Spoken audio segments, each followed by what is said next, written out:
सोचो आप कहीं एकांत में बैठे हों और अचानक आपके सामने एक ऐसी घटना घटित होती है जिससे आपके रोंगटे खड़े हो जाते हैं। उस समय आपको जिस संवेदना की अनुभूति होती है उसे ही वास्तव में डर कहते हैं। तो आइए आपको एक कहानी सुनाते हैं और अनुभूति कराते हैं उस डर की।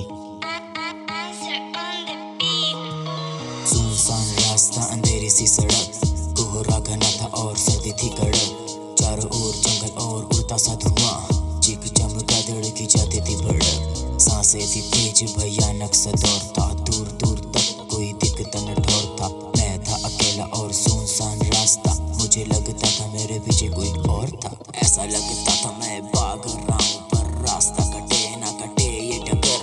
पीछे थी कदमों की आहट भी तेज और हवाओं में जैसे कि फैला जहर।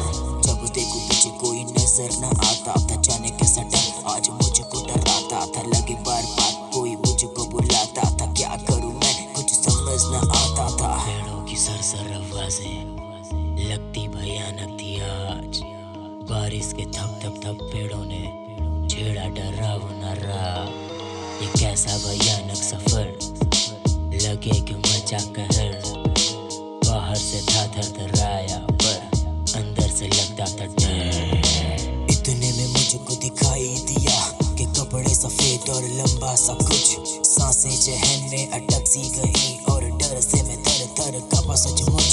उसी दिन लगा मेरी मौत है सामने, बचना तो जैसे कि मुश्किल लगे। वो जब मेरी ओर कोई कदम बढ़ाए तो लगे कि जैसे कोई आफत बढ़े। मैं जैसे ही हटने की कोशिश करूं, वो आगे अचानक डरा दे मुझे। मैं फिर से जो उठने की कोशिश करूं, उठा के वो फिर से गिरा दे मुझे। आवाजें थी करा इसी मौसम में थी गहरा, इसी जंगल में था सन्नाटा पर कुछ के थी लहरा। इसी धड़के धड़कन तक तक सांसें थमने लगी थी, ये उभरी उम्मीदें जैसे जमने लगी थी।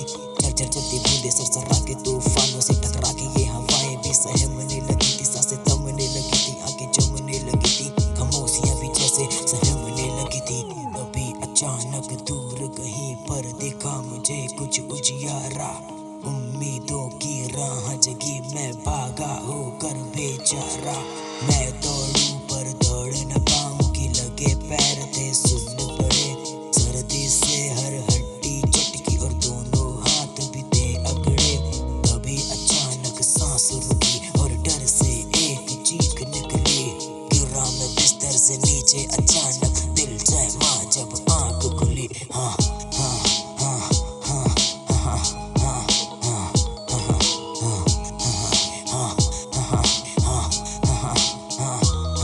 क्योंकि डरना जरूरी है, डरना जरूरी है। हाँ, डरना जरूरी है, डरना जरूरी है। हाँ, डरना जरूरी है।